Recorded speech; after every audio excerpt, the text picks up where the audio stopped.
All righty. Welcome back to the Leadership Library podcast. I am Barry Ball, your host.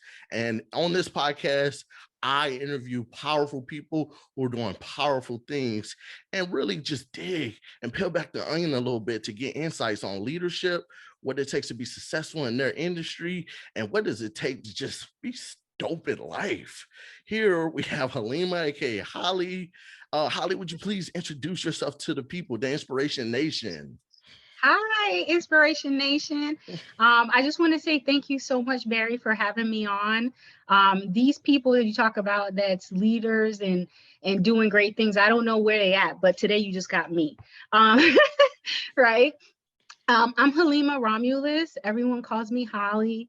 I live in Fayetteville, North Carolina. I have a podcast of my own called H2G Communications, so check us out. We just finished season 1. We're about to roll into season 2 in September. I am a project manager by just way of, moving throughout my career. My short-term military career kind of got me into contracting, got me around some great people who was like, hey, I'm going to be a leader to you.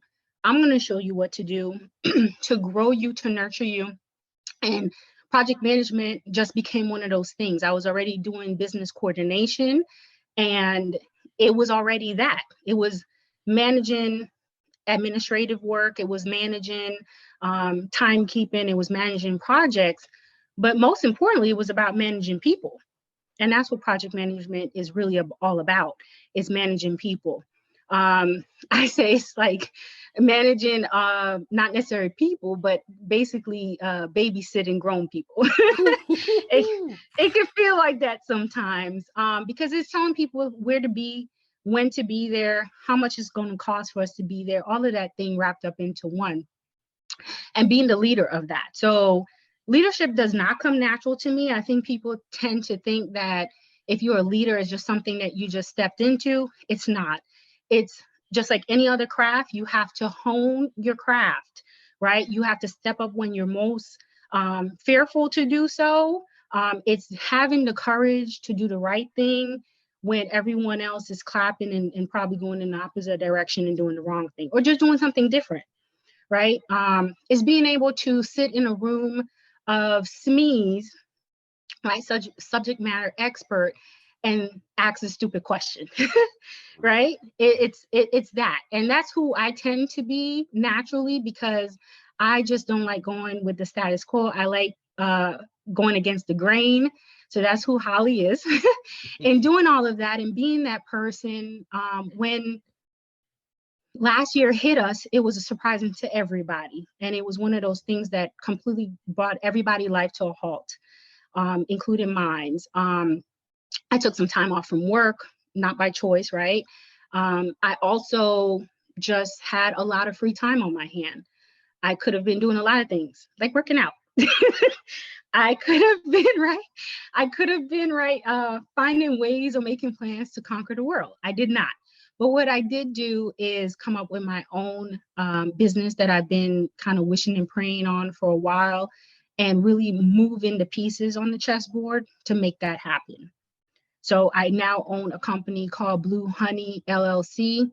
It's a small LLC business in Fayetteville, North Carolina. We're really at the base of doing vendor events right now, but I'm so excited with only a year in the game, how far we've came, the amount of money we've made, and the amount of people that we continue to touch. So I have a 13-year-old daughter, which turns 13 in August. I have a wonderful husband, right? We talked about process, and when you get to a place of having something good, there's no way you're going back to something bad. That's my husband for me, right?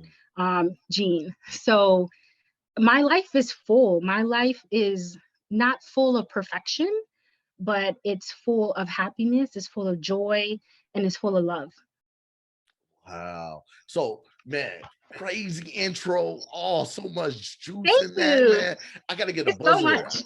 Yeah. It's so much. Let's go. Okay, so where to start? Like, I really want to dig into the project management piece because for let's just give the juice, give the game right up front. Like Okay. there's gonna be a lot in here. So if you think you're gonna get the juice and just tune out, you might miss out. But we're gonna get you the juice up front. We're gonna get you the juice up front. So if I'm interested in project management, where do I start? And how do I really get in that Um, game? So, project management is something that people are already doing. Mm, Every one of us is doing project management. We just don't know that we're doing project management because it's no one have came and put a label on it and said this is what you're doing. You're doing it when you plan a vacation. You're doing it when you have to decide, probably what you're eating for the week, and what you're going to feed your family, and you have to go to the grocery store and pick up stuff for them to make a meal and so forth. All of those things, if you had to get the car fixed, or detailed before a road trip, um, if you're, renovating your kitchen and you have to figure out, what certain things are going to cost, from how much of that cost is going to be bringing someone in that's doing the construction of it, or how much you're going to willing, and can afford to do on your own. So all of those things that we do in our life, I mean, just getting up in the morning and getting out the door, and the process of all the steps we take to get out the door is a project, which makes us managers of those projects.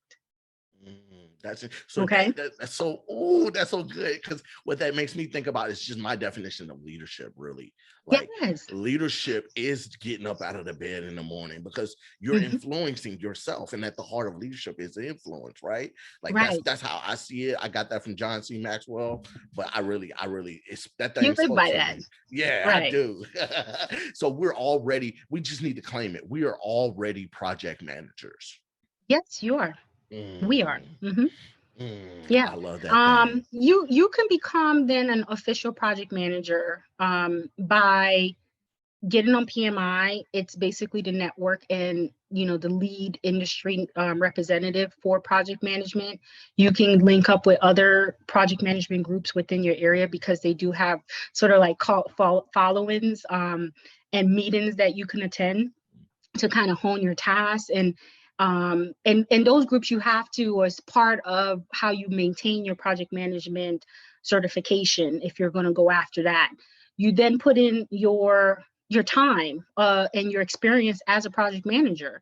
So you may start as a project manager, and then they have if you have multiple projects, then what you're managing is then a portfolio, and they do have room and higher uh, hierarchy of managers, right, who are then managing portfolio. But kind of like the center mass is project managers, and you put in that time in. And just like I said, you're going there, and a lot of people look at it and they think that they have to be like specific and very detailed in a way of business when it's time to put in that time, and kind of document, okay, what's my experience. But what they're looking for is that, what are the areas and and kind of like the top line levels of a project. Maybe you only did the planning portion. Maybe your job was to just execute the plan. You're going to just hone into those areas that you accomplish, or you probably was a part of. You don't have to be the leader in those areas to say that you had experience with that. So you're putting all of that information in. Someone checks it on the backside of PM and PMI, and they say, hey, you're either good to go, or they're going to audit you and say, explain more. Only probably like 3% get audited. Most people get a thumbs up to move through. Then you study. There's project manager academies that you can go to, and training that you can go to. It's usually a week long of 40 hours, right, of information.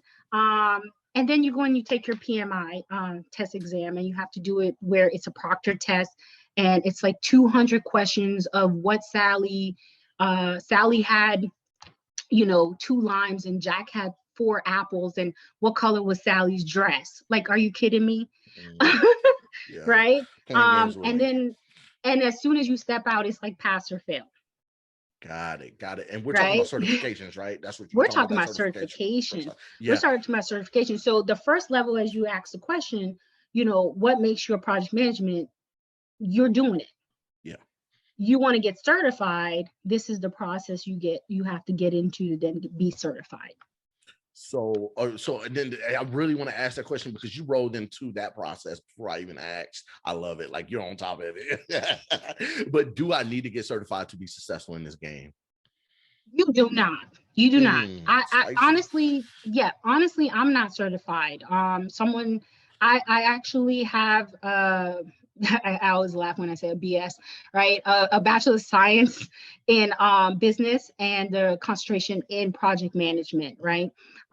So it's a lot of schools are leaning towards that field because they see that it's a growing field. Because what project management also does is take the holistic view of a project. A lot of times we do see it in pieces, we don't see the holistic view, right? We don't think about, we need renovation, but we're not thinking about all the parts of the renovation. We just know we want a new kitchen, right? The project management is going to literally break it down. What are the tasks to get us there? How much is going to cost to get us there?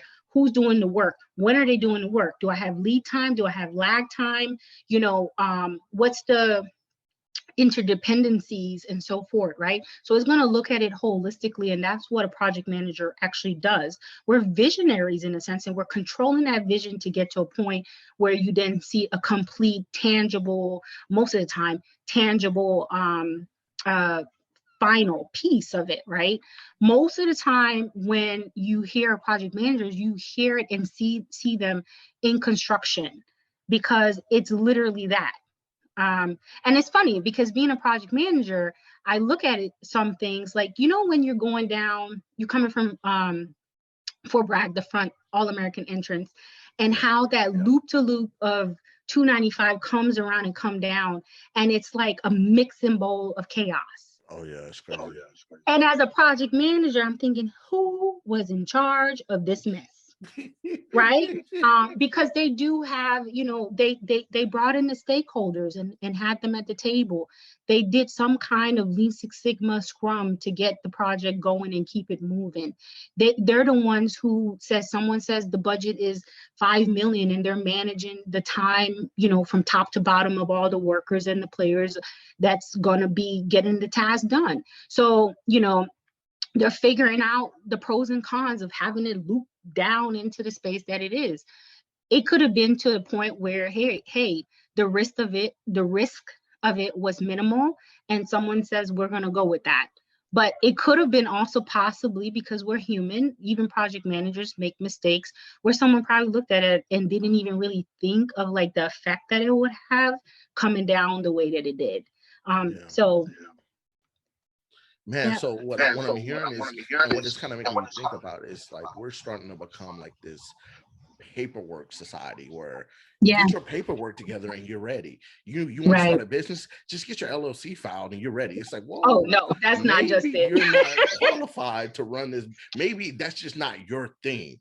Right. Oh, I got my PMP, and I'm ready to become this project manager. It's like, what, maybe that. So how do I know if this is the game for me? What are some of the attributes of somebody who would typically be successful in project management? Like I said, I do not have my project management certification. It's not by lack of trying.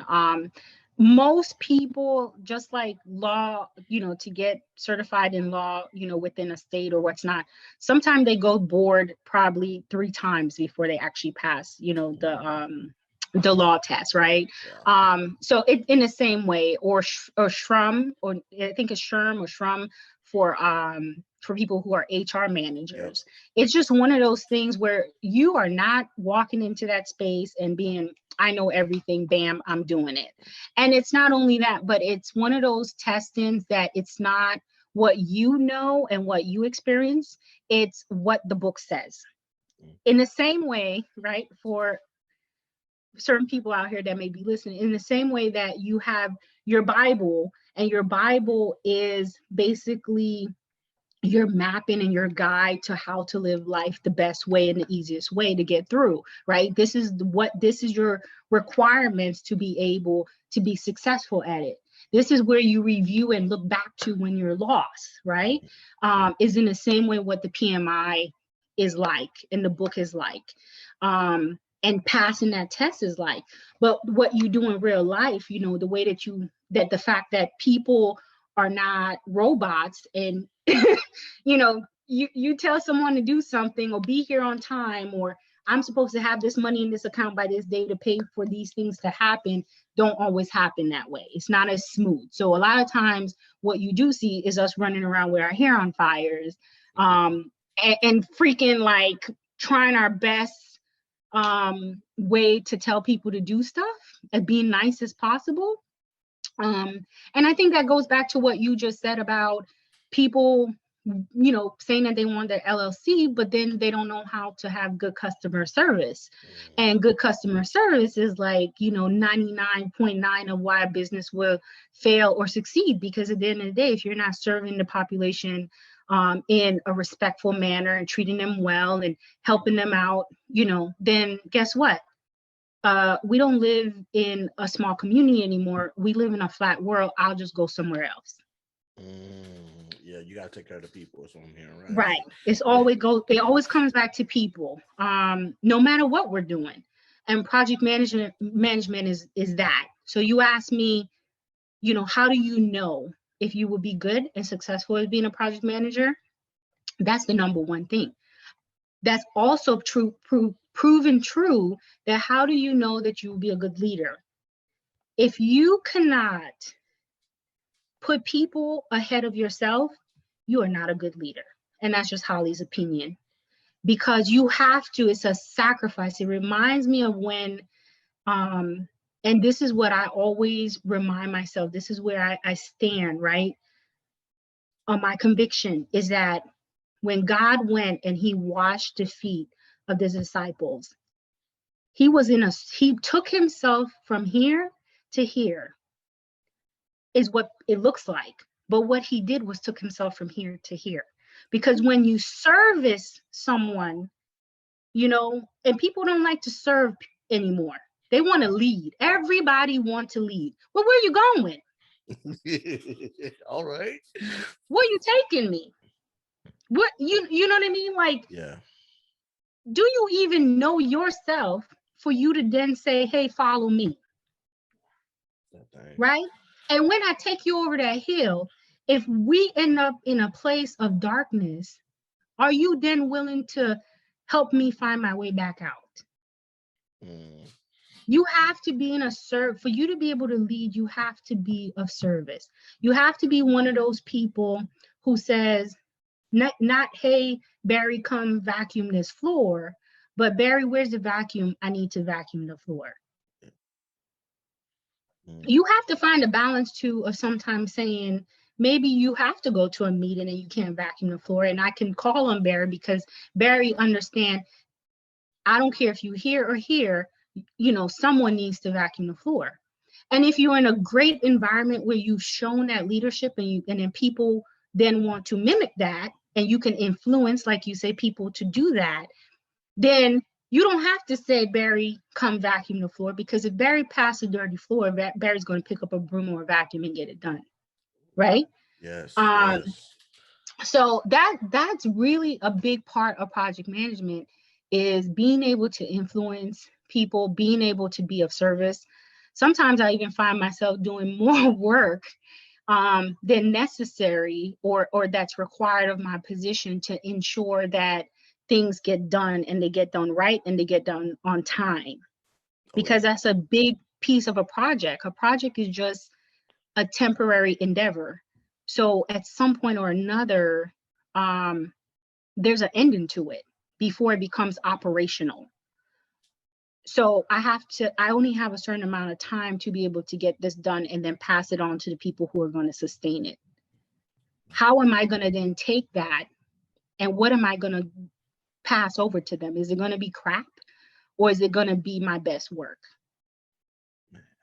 Boy, I need a buzzer. Bum, bum, bum, bum. We dropping gems right now. Like, where were you during my junior lieutenant days? Like, because that's what I'm really hearing. Like, so much that you're hearing is just this experience in the military, in the private sector, specifically having your own business and project management. Like, it's so many principles right now for, especially for who this podcast is for, the entry level leaders or somebody who's Right. changing careers and they find themselves in that leadership position. What do I do, especially when I'm dealing with other folks who may have more tenure than I do, more experience, more know-how, like you said, the room full of subject matter experts. How do I Right. influence these people who know that they know more than I do?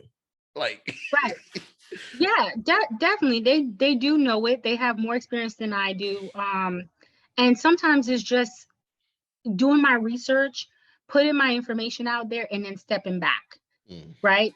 Influence doesn't always come from being in someone's face and shouting at them. Like, you don't have to push and prove, your standpoint, or push and prove, if you've done your research and you stand on research and facts.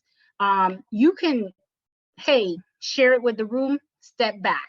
And I have to do that a lot because I am a woman in a room full of men. I'm in a woman full in a room full of men that are used to being, they have plenty chevrons and postings on their chests and all of that. And mm, it's sometimes it's very intimidating, mm, to say the least. But it's also knowing my worth is very important to being a leader, because it's not about knowing everything. It's about having the courage and the confidence to step out there and say what you have to say, and then let it speak for itself. And I had to do that a lot in my position, to the point now I'm not forcing to say anything. After a while the conversation is going, the head of the table turns to me and say, what is your opinion? mm. Yeah. What do you have to say about this? What would you do? It doesn't always have to be, leadership doesn't always have to be aggressive. Yeah. It doesn't always have to be harsh and yelling and screaming. And I think sometimes when people say that they're used to the old military, they're used to it being, they're used to it being, I'm being told what to do, instead of, let me teach you how to think. Mm. Okay. And you grow more leaders by teaching people how to think for themselves, and how sometimes to think for other people, Yeah. Yeah. right? Um, I would say that didn't start in the military. I want to be clear that that feeling of service, I think that is one of those things that I realized, by meeting a lot of people. It's one of those things that you either have it or you don't. And I'm talking about that feeling of gratitude, right? That puts you in a place of service, that puts you in a place of leadership. Because if you set that example, um, you usually don't have to correct people or tell them what to do, they'll just follow. Because Yeah. people genuinely know what's the right thing to do. Their soul, their spirit gets convicted. But it's easy to go with the flow of things if someone in the room is not stepping up and saying, let's do this differently. If someone in the room, for example, we have an issue where people tend to eat food and then they leave their dishes in the sink at work, Okay. right? Yeah. They do not clean the microwave. When it was COVID, we had the cleaning crew didn't come through. And it was a handful of us that I started, that the people who saw me started cleaning. They saw me wiping stuff down. That's not my job. But that's the reaction I got from other people. That's not my job. But I felt like it was mine, because in this space we're a community, and being part of this community mean that we have to sometimes pick up the broom, Yeah. Yeah. right? Man. All right. So that was lovely. And I really want to start the transition because I definitely want to hear about Blue Honey. I want to, because you gave us the project management. I want to hear that entrepreneur side. But before we transition, I think there's something you hit on that I know the old me probably wouldn't even ask this question, but as I'm growing, I'm starting to open up my ears a bit. It's like it's just I can't let this question go. You say you got to do your research. Yes. How? Like I got a bachelor's degree, and I know I still need this. If you don't help anybody else right now, you're helping Barry Ball. How do I Okay. do my due diligence and Right. conduct research that can be implemented in the workplace? What kind of research? What does that look like? So research can come from anywhere and everywhere, right? Sometimes it is going to that's me and having a conversation because I sit in a place that of when I say SMEs, I'm talking about that I have technical SMEs around me Hmm. that constantly is talking about, tech stuff. And I'm just like, what is that? Right? They're talking Yeah. they're talking hardware, software, servers, and I'm like, psh, right? Yeah. And a lot of times it takes me going to them and saying, I don't know what the heck you were talking about in that meeting. I need you to tell me in layman terms, and not being too prideful to ask those questions, not being too prideful to say, that's not my area, that's your area. And I need you in layman terms as possible Yeah. to Yeah. explain this to me. And they do. And I get it. And I tell them, I appreciate you taking the time. I appreciate your patience. And then I walk away. And then I return that favor when they need research done and they come ask me questions about financials, or they come ask me something about why is this project taking too long, and I can explain to them what's going on. So it's like we lean on each other, right? Yeah. It Yeah. takes it takes all of us to build this thing that it is, right? To make the machine work. Um, and we all have to hold up our part of the tent, and that's another part of leadership, right? Is like taking your position and diving deep into it. Sometimes it's me on the way to work listening to podcasts on project management. How do I hone my skill and make myself better, smarter, faster, right? Okay, this tech stuff they were talking about at work, everyone's moving to the cloud. What the hell is the cloud? What does that mean? Right? So Yeah. Yeah. so it's me getting on podcasts, or me getting, listening to a book on tape about the new cloud, and having technical experts, in their field give me information. And I think the important part is about that kind of research that I'm speaking about is not being too prideful and not being shamed to ask those questions, because nobody knows everything. The same way that you have information to share with me, I have information to share with you.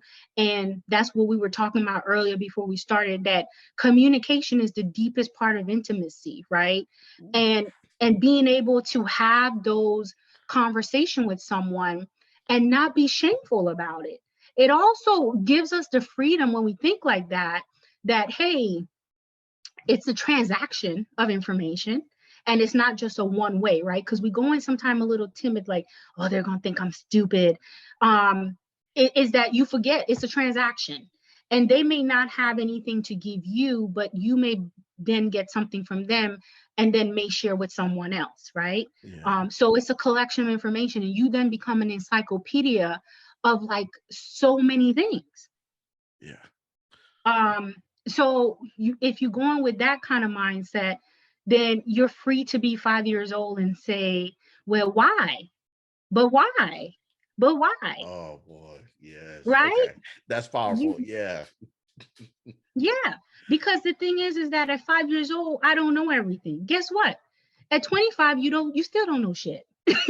And at 50, you may know a lot more, but you still don't know everything, right? The Yeah. smartest man in the world still doesn't know everything. Everyone has something to bring to the table. And I think knowing, you say, how do you then become a leader? How do you know that you're a leader? How do you even then become a project manager and know if you're good for this job? Is knowing that everyone has something to bring to the table, Mm. right? Yeah. Um, and then it goes back to what I started to say, is that I didn't learn being this way from joining the military. I learned this as a kid, and my mom told me, if you don't know something, look it up. Mhm. I would go ask her questions, and it was like the encyclopedia is there, the library's there, figure it out. So it's those conversations, referring back to reference books. Like the world is flat. Information is all at our fingertips. Research it, look it up, find someone who knows how to do it, find someone who did it before. A lot of times, especially in the workplace, people try to reinvent so much of the wheel, and it's unnecessary. In life, we do that, right? Because we may not, especially Black people tend to say, we didn't have anyone that taught us this. We didn't have anyone that taught us financial freedom. We didn't have anyone that taught, okay, that's fine. We didn't have that. Everybody didn't have that. You have it now at your fingertips. Do not let this time and this opportunity pass you by. Dive in, right? Gain the knowledge, gain the information. Go talk to someone who did it, who does it. Everyone that you meet, you should meet as if you're reading a new book. Mm. Okay. They have something for you, something that may not impact you today, but then you have it in your bag of tools that you can pull out later on and apply. Before my grandmother died, the one thing that I asked her for was the year before her passing. We didn't know she was sick just as yet. And she came over and I said, let's sit down. And if you don't mind, I'm going to write down some stuff and I want to ask you some questions. I pretty much want to, um, you know, talk to you and I want to interview you because I feel like I have so much that I still don't know about you. Yeah. We sat down and we literally talked until 2, 3 o'clock in the morning. And we started probably about 7. Ooh. And this lady shared so much part of her life with me. I wrote down so many things: where she was born, where her grandmother was born, where her dad came from, how many siblings he had, and all this, like literally ancestry.com right in my face, right? Yeah. But when she passed away, again, that those tools tucked away came back up because when she passed away, I had answers of her father's full name, her mother's full name, where her mom was from, things that they sometimes tend to ask you if you're kind of managing the burial and they want to put it in, in her last, review and so forth, her obituary. I had those answers that my mom didn't even have. And it was a reminder of what she used to say to me, which was, everyone you meet is a new book. Man, that's so powerful, that thing right there. I'm gonna have to rewind this thing back time and time again to keep looking, because I gotta keep getting all the juice out of that.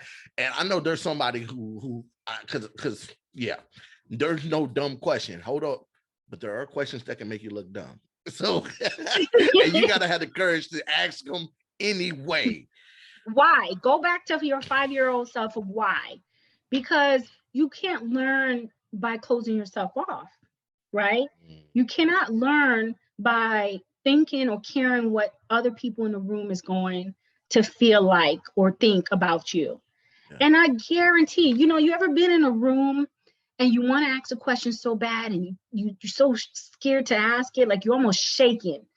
And as soon as you get the courage to say, someone else raised their hand and they asked the question, and you like, and then even makes it worse, the person turned around at the head of the table and they were like, that's such a smart question. And you like, damn it. That was my day. That was my, It was my 10 seconds of question. fame. Oh boy, man, you Yes. telling the story of my life right now, for real, for real. Yes. And it's like, the thing is, someone told me one time, God don't just put it in you, he put it in all of us, right? He is in us and we are of him. So the greatness you see in other people is not just greatness of that person. That greatness you see is a reflection of God. But that same greatness is in you because you too are wonderfully made and fearfully made.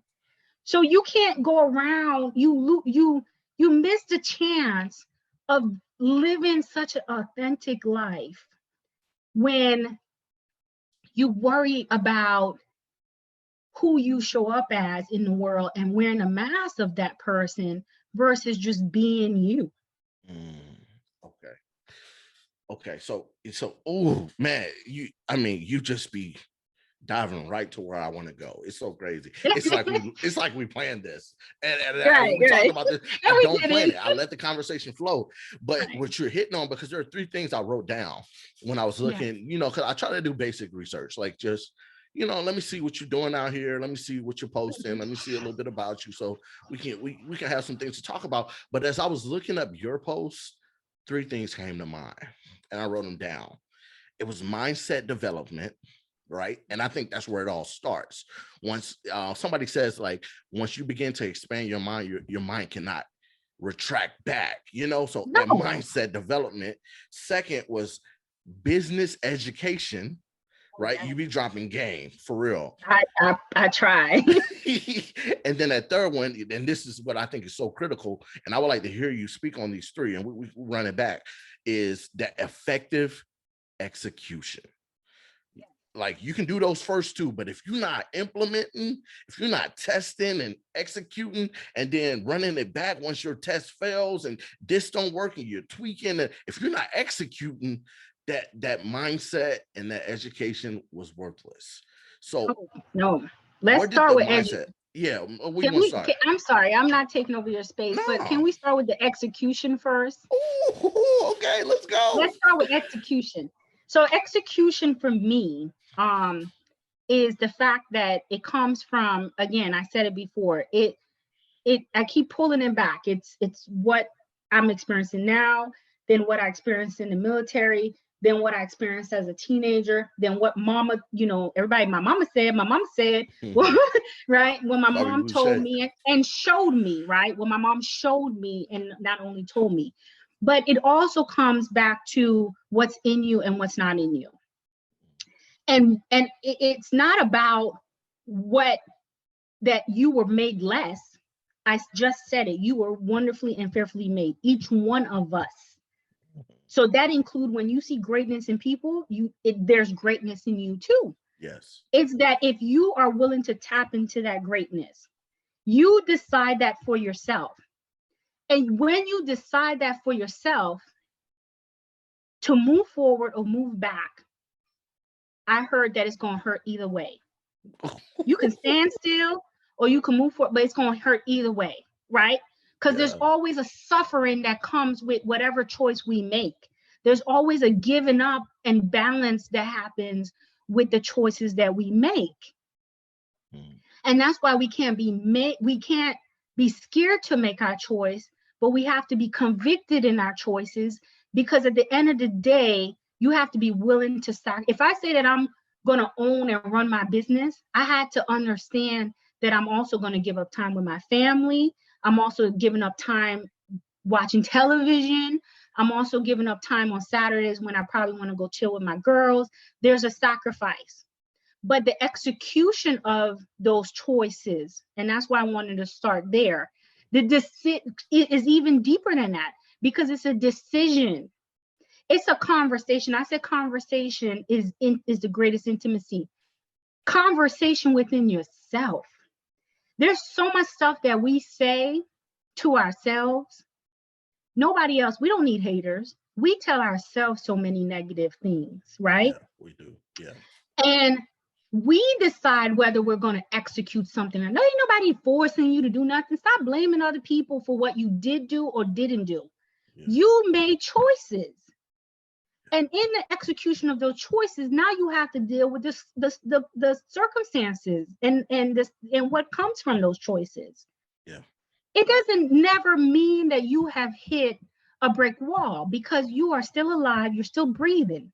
What that means is that you probably, if you don't like where you're at, that means you're not a tree. Pivot, right? Oh. Do something different to get a different outcome. Yeah. And you do in the doing, which is an action word, right? You execute.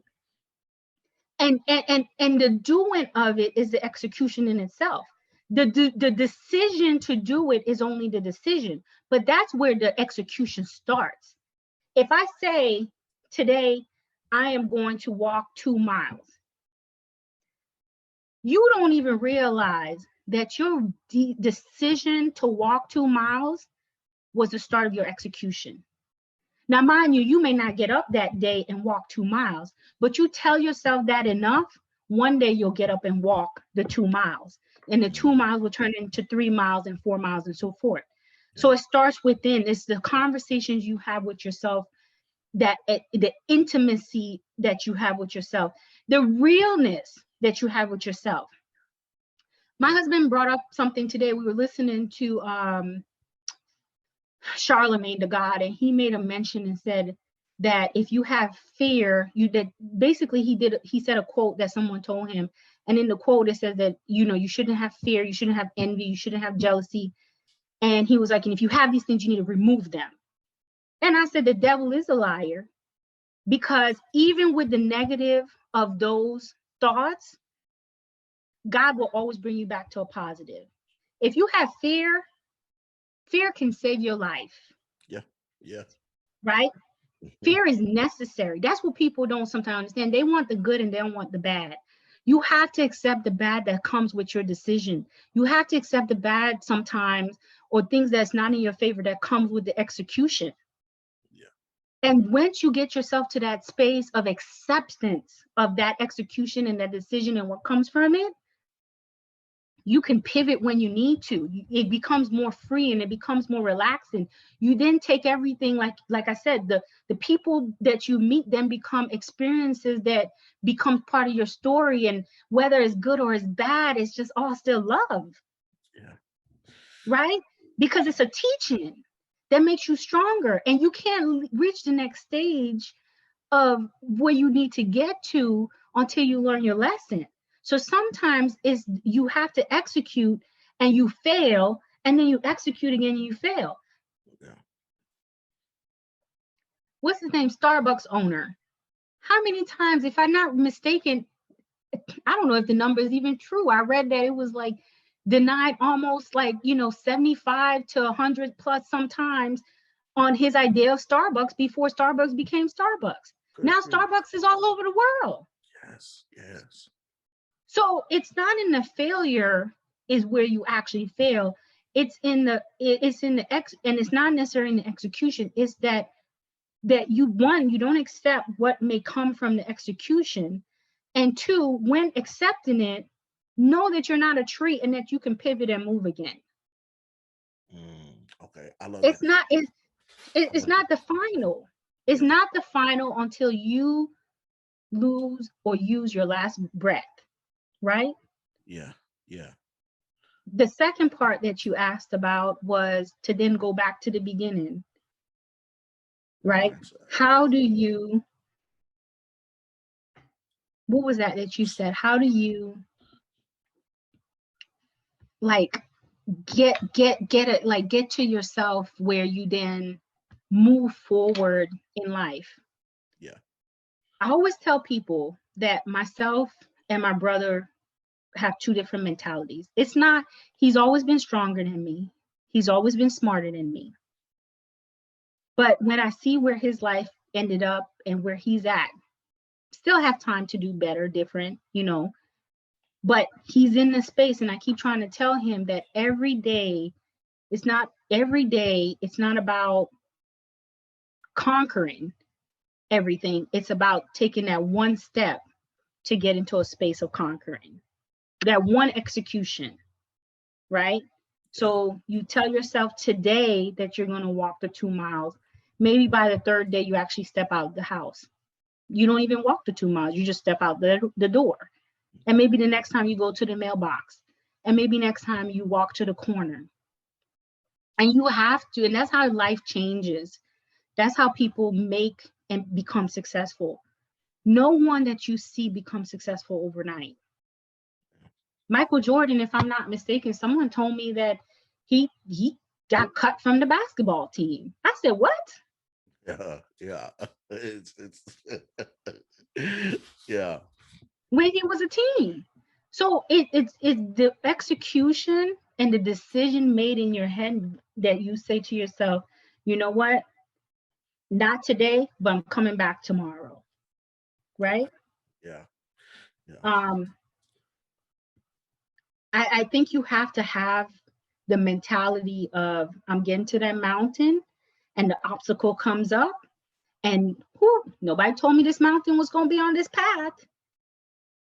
And you get to the mountain and you say, you know what? I'm going to go around this mountain. I'm going to go over this mountain. I'm going to go around this mountain, or I'm going to go through this MF mountain, You got what you right? got to do. Yeah. I'm going to do what I got to do to get it.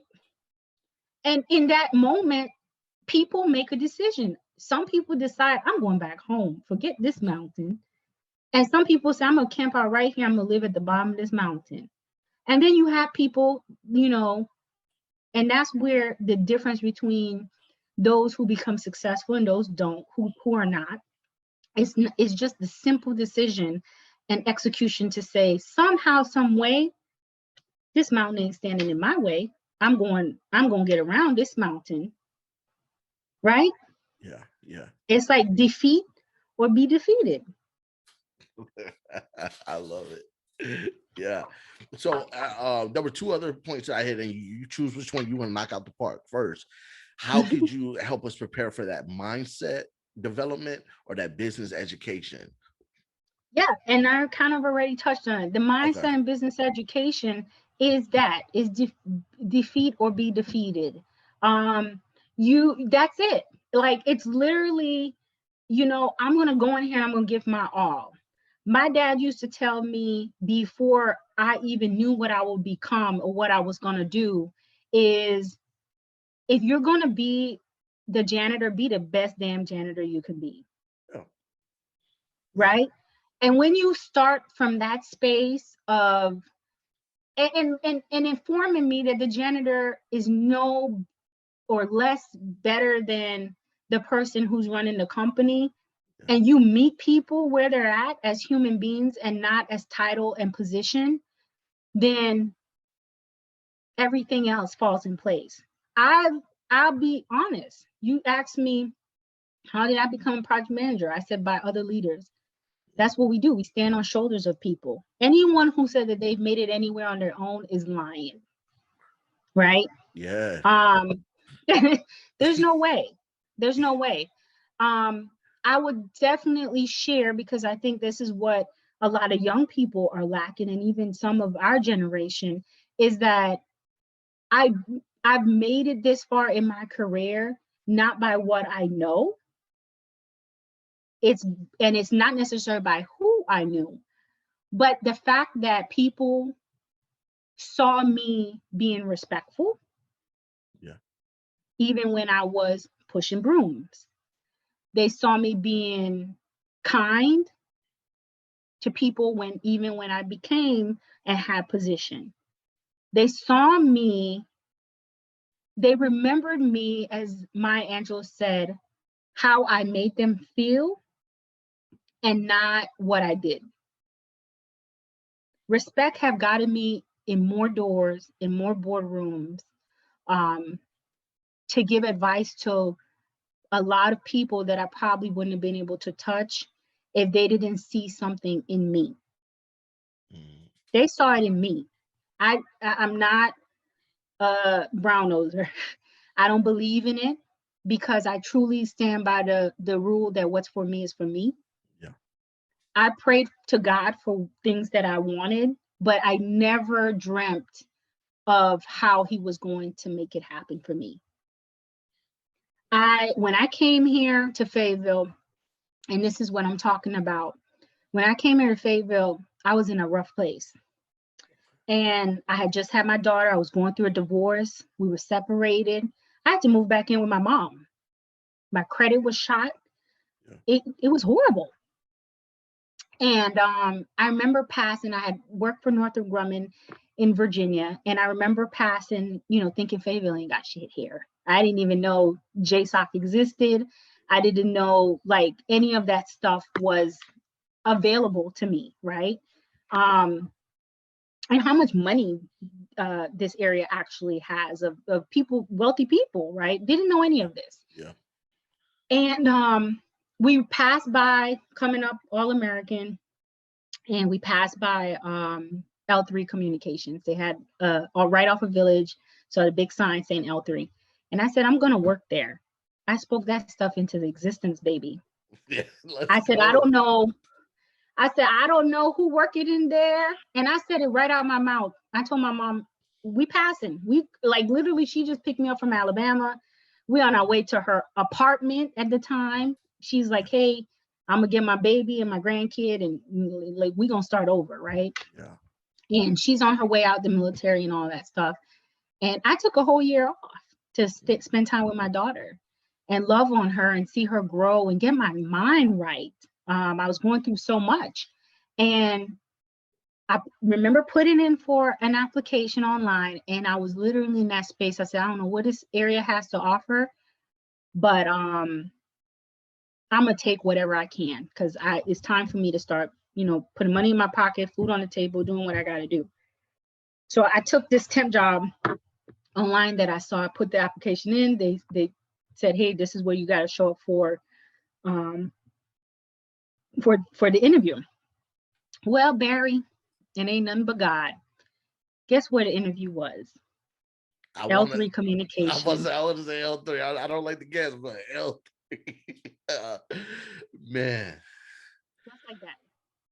wow. So he has ordained my steps, but I think that he has been, and this is just my assumption of who God is. I don't, we don't ever know why he does the stuff that he does, Yeah. and sometimes why one and not the other. But I would like this because of I live in a space of gratitude. And I think that you have these things that you sometimes are taught at home and sometimes not, but you pick up along the way.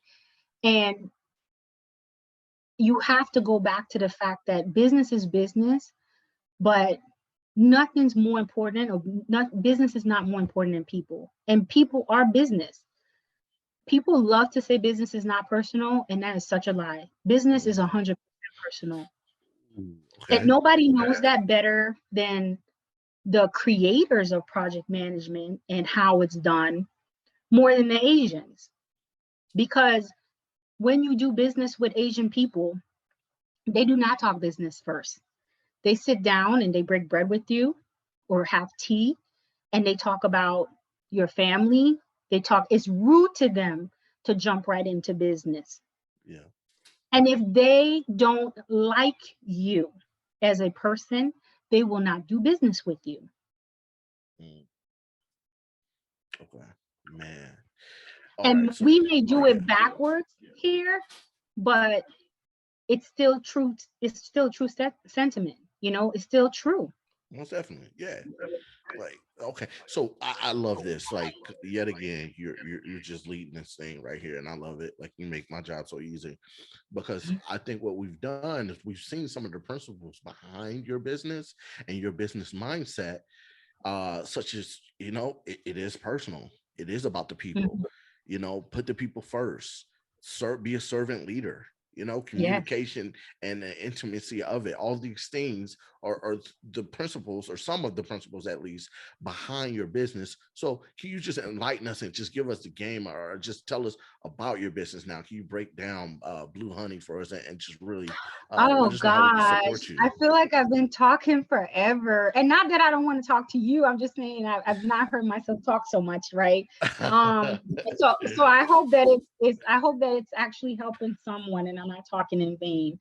But yeah, Blue Honey just stemmed from my spirit, right? It's Blue Honey. The name says it all, and where the name came from. So it was something that I just dreamt up, right?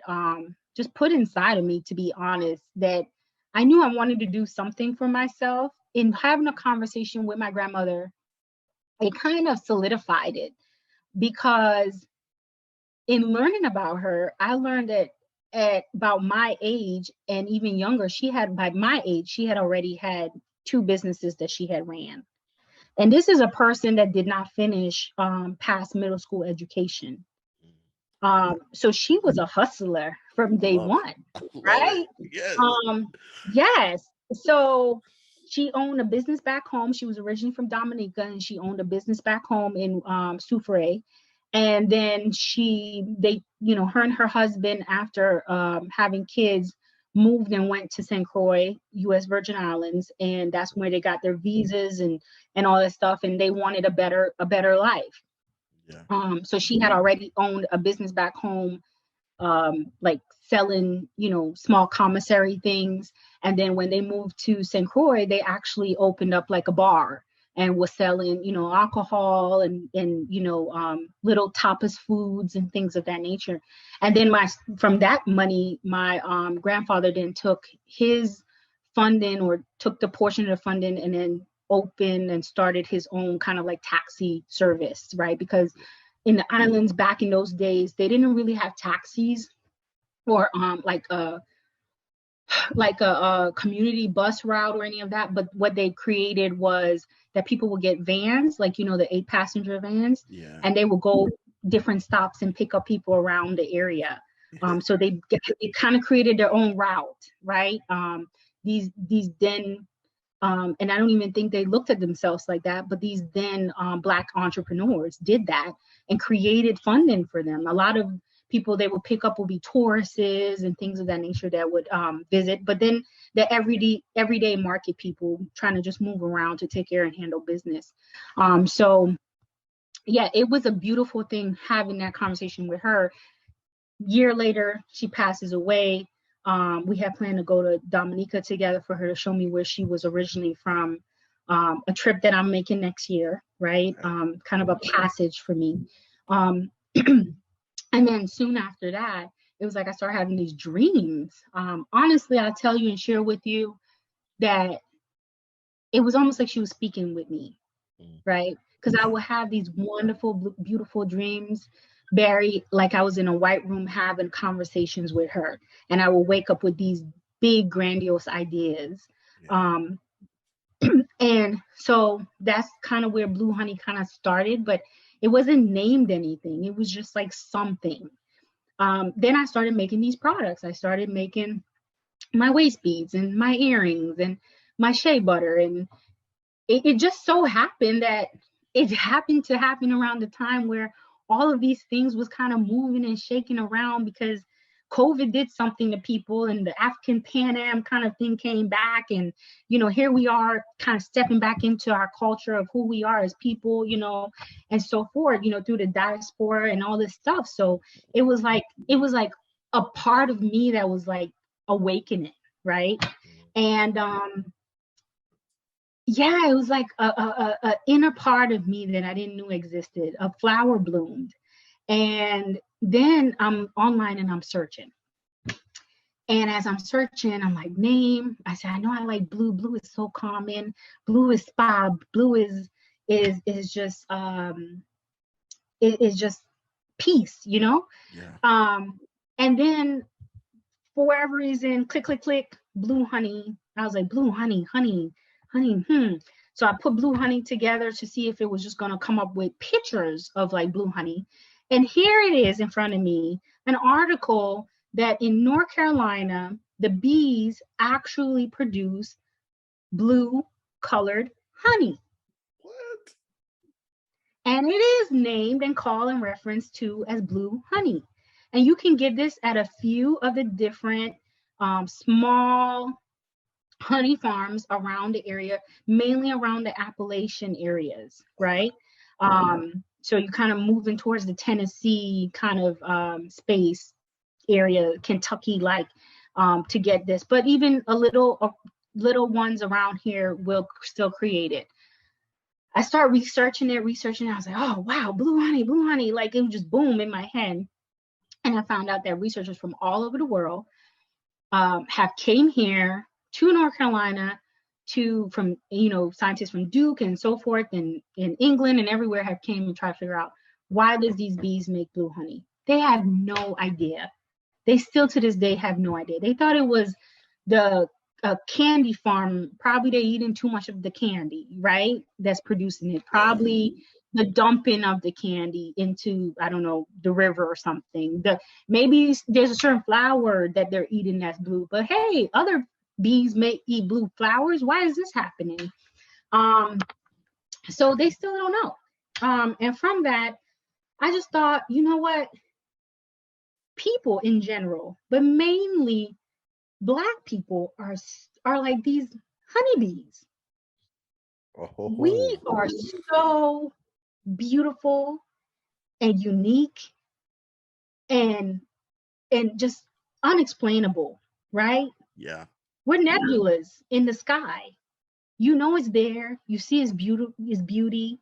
It's you can't walk by and not see it, not witness it, not look at it, but you can't explain it. yeah, yeah, And that's what blue honey stem from, right? And it's not only that, but it's like then your freak flag show and let it wave and being okay being different. Being okay asking those questions among some SMEs, being and being the one in the room that just doesn't know all the answers. Um, being okay being uncomfortable in your skin just to get a different experience, a new experience in life. That's what life is about. Experiences. yeah. Being okay that the bad things happen to you because guess what? Good things happen to you too.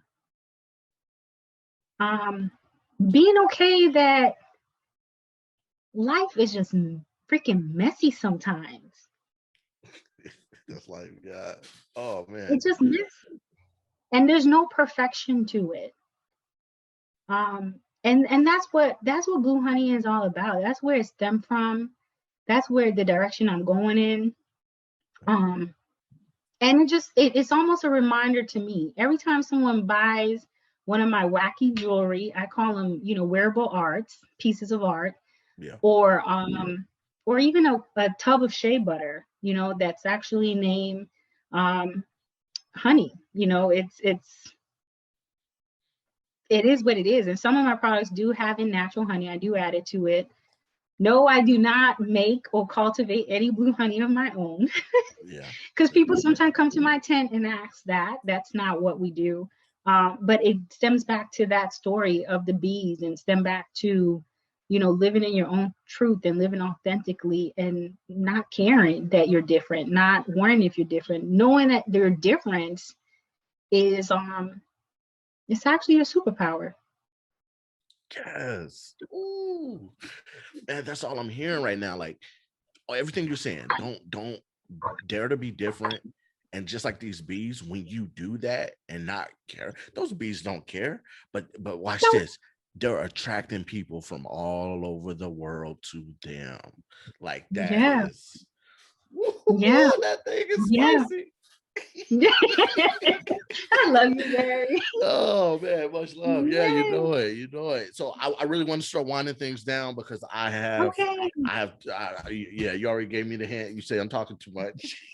No, no, no, But no, no. I'm good. this is definitely because I just didn't want to cut it off. Like you were dropping gems, and we haven't even gotten into the podcast, I so know. if you want to just drop a little bit a game on the podcast, like just maybe some lessons learned, or just tell us about the podcast, whatever you feel like telling, please do so. Please just So the podcast is what we talked about, right? It's not macaroni and cheese, it's cheese and macaroni. Um yeah, the podcast is that. It's like, where the seasoning at? And we bring seasoning to the conversation. It's honest to goodness. We record on Wednesdays and Sunday nights. Wednesday night is our informational base of like, hey, this is what's going on in the world, current events, just chopping it up. We may talk project management. We may have you on to talk about leadership. We may twist it up a little bit on those days. On Sundays, we actually have Sexy Sundays. mm, And we have real deep conversations about just sex. Like just plain old, we're not trying to be raunchy. We're not trying to be, heathens about it. But we just having a sisterly, like sister girl conversation that you are then able to listen into and be a part of. And we just talk about the real about what it was before we got married, because both of us are married women, and what it is like to be married now and how sex changes. That's a real thing, right? mm, Um, Everybody wants to act like they're having a lot of sex, but are you having great sex? So yeah, we're talking about, and what does great sex look like, man? Because you can have a lot of sex with people, but are you having those intimate conversations? Are you hitting intimacy? Are you learning and knowing the person? I love when people say we just fell out of love. I think that that's not, I know it's possible, right? Because we all get in our rut, other things cloud our minds. Um, we think we got the person, so we stop working. Let's be honest. Yeah. That's it. But it's an everyday struggle and prioritizing to ensure that, you guys heard of love language before. Are you filling that person bucket, right? Are you got to make it a priority to do so.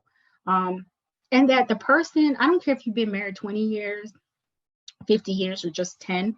If the person you married that day or that you met 10 years ago is not the same person today.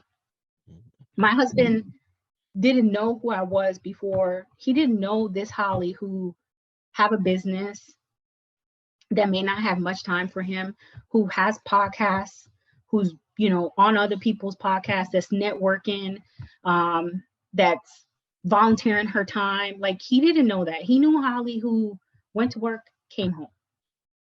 Yeah. Right. Yeah. So he had to adjust in his own way, and respectfully in his own, he had to kind of fill that time that Holly was giving him. And instead of being, you don't give me more time, how about now you're free, right? To go figure out what you now also want to do. And then we can come back and we can, guess what I did today? Yeah. Guess what happened to me? And we have things to talk about and share. So that's what the podcast is really about. This next season, we're bringing a man on, and we'll love if you can join us too, but we're actually having a man host added to it. Um, Sean is being added, and he's recently single. He used to be married for 10 something years, and he met his wife in college, and they have a daughter together. And now he's kind of like, they're separating, they're moved on from each other, and he's dating. So, and when how men date and how women date is different. I'm not touching that one with the 10-foot pole, but So that's gonna be hot and spicy, and like yes. everything in between. And literally, our first conversation we already recorded for next season. We literally busted wide open talking about STDs. Yeah. So there's the funny piece to it, and there's the reality to our conversations that, again, we hope that you feel, because that's our intention, is that you sitting in a room full of people or room with us, feeling that way, like you're in the room with us, and that we're just having an honest to goodness conversation. Oh, I love it. You just tied that up. So we are winding down. One Yep. last thing that I'm going to ask about, and then I'm going to ask you if there's anything that I missed, and then there's a standing question that I ask everybody, and then we'll start making our way out of here. I'm telling you, we're winding down. But there's one more thing I couldn't let. I would kick myself if I let this one slide. There is a movement going on here in Fayetteville that you were helping with and spearheading, right? Of business owners, right? Could you tell us a little bit about that? Oh my goodness. This is making me feel like, dang, I'm team too much. No. But I'm in a space right now that literally, like, if tomorrow came and I didn't feel like doing all these things anymore, I wouldn't feel bad walking away. Yeah. And not because I'm not committed to it, and not because my heart is not into it, but that's where it is. My heart's into it, so I'm doing it. Yeah. I'm committed to it because my heart's into it. But the minute that changes, because life is about change, I can't say that enough. And it's gonna get messy, and it's not gonna work out. Like, I'm not looking for this business to make me millions of dollars. If it does, great. But I'm doing it because of the love and passion for it. And that's the same thing with what you just brought up, which is Fayetteville Business Project is the name of the group. And we're honing in on Fayetteville businesses, small businesses, entrepreneur businesses, hustle game businesses, Yes. people just, getting it where they can get it. Those are the people we're trying to reach. And we do not have all of the solutions in the group, but I do a lot of vending events, and I do a lot of like business meetings and stuff like that with people, and just trying to network with people. I'm a true believer in anything that you do, find that you do great or that you even do mediocre, but you have passion for it. Find someone else to teach, find someone else to show, to grow, to mold, to help them, to, even if it's simply for them to have a conversation with them. That way they have tools for their tool bags. And the younger the person is, the better. But there's even people to our right and our left that need help. And that's what the group is about, is, hey, you vendor, I'm a vendor. You hustling, I'm hustling. Yeah. How we gonna help each other, right? And that's what that's about. So join it if you're one of those people. If you're not, find somebody, or if you know somebody who's in that position. Again, we're focusing, because there's a lot of Facebook groups out there. We're not just trying to be another Facebook group. This one is specific to the area, because that was one of my issues that made me start the group, is that a lot of the groups that are out there, it includes Fayetteville, but it's really Charlotte and Durham and North Virginia, South Virginia, and even Atlanta. And I'm like, South Carolina is a mix in there. And I'm like, who's driving that far? Not me. And maybe some people maybe they got it to that point in their business, good for them. But where I'm at right now, again, I'm still managing a full-time job. I'm still, life's still continuing. This is stuff on the side. So I need to be able to hop on downtown and come back home. Yeah. And so, but at the same time, anyone with eyes can see that Fayetteville is starting to grow. And there's a gentrification that's going to happen soon. That's a conversation for a whole nother day. But if you don't get in where you fit in right now, you ain't gonna have no space for you. Okay. And there's money to make out here for our people, for people in general, but specifically for our people. If you don't have a craft or a hobby, find one and make that your side business. Someone told me once that you should have at least 2 to 3 streams of income, if not more, to be able to sustain yourself. Right. So as much as I want to say, hey, I'm doing this because of the love, it is very much so because of the love. But let's not be one of those people that negate to talk about money like money is a dirty thing. It's not. Right. So I'm taking these people who have these, they started somewhere, like you said, oh, I started my LLC. Great. What happens after that? Yes. Right. Where do you go to get a loan? Where do you go, to talk about finances? Hey, do you know this person opened up this shop here? Dang, in a year they open up a shop? Well, dang, like I told you, you do your research by sometime having conversations. So we're bringing those people in who have created those brick and mortars, have went from hustling on the sideline, doing vendorships, selling out their back of their trunk, and they've moved into a brick location, and they're now have like a business, right? So we're pulling those people back and saying, hey, come talk to us and share what you know. So it's so much more than just sharing vendor sites and events. It's really helping people. It's really sharing information. It's about networking, and it's about education. On a monthly basis, I've tried and I've kind of started. The group just started, so we only have 40 people, but we had one class already. I call it the Push Program, where we're bringing these people in, kind of like a master class that Oprah used to have, of businesses and leaders of Fayetteville that's going to come, and they're going to be having these conversations. And that they're basically going to be an open book for you to ask whatever you want to ask about business. How did they get there? What obstacles did they go, they get over? Who do they know that you probably need to network with? Because again, you need to be in the room when it's all happening. How do you get into those rooms? And these people are able to share that knowledge with you, share that information with you. So that's what I'm cultivating within this group for myself, and for other people, because it's a each one teach one world. I swear it is. And the minute we stop doing that, then information gets closed off. Yeah.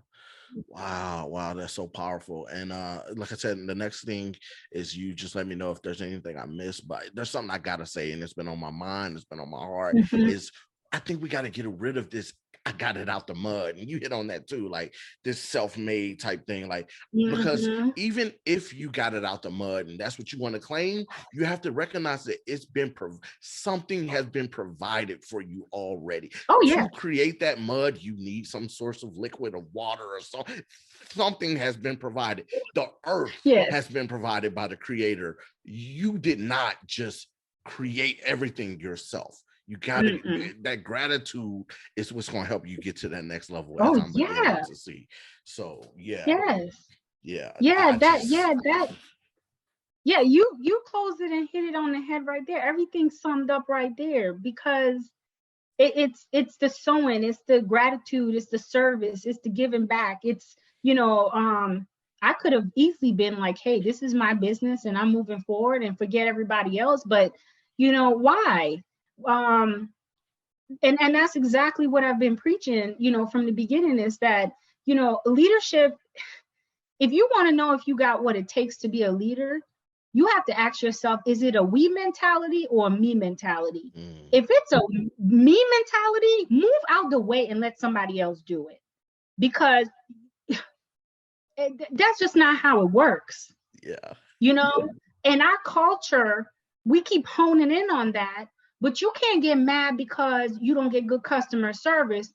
But then when you walk into someone's establishment, you want to be rude about it. Like, even customers have their positions to play. You know what I mean?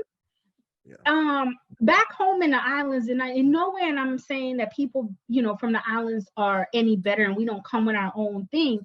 But what surprised me when I went back home, even at this age, to go bury my grandmother, was that even getting on the buses that I talked about or walking in the stores, there was always, from both parties, mainly the younger people to the elderly. Good afternoon, ma'am. How you doing, ma'am? There's a level of respect. You deserve respect for your position, but don't forget that you also render respect to those higher and below you. You cannot forget that. And that, it all starts with self. Again, it goes back to the execution part of it. It's all about self. It's all about, where do you start? I look, I ain't worrying about who's upset in the room, because when I walk into the room, I'm gonna bring Holly and all of Holly. I have a coworker that makes fun of me, Barry, because every time I get to work in the morning, I say, hi, how you guys doing? I hope everybody had a great night. And she says, those people don't even respond back to you most of the time. They're right. She said, and you just walk up in here just as happy as you can be. She said, you make people think, what kind of night did she have? She all happy and stuff. I said, I don't care if they don't respond. That's their problem. That ain't my problem.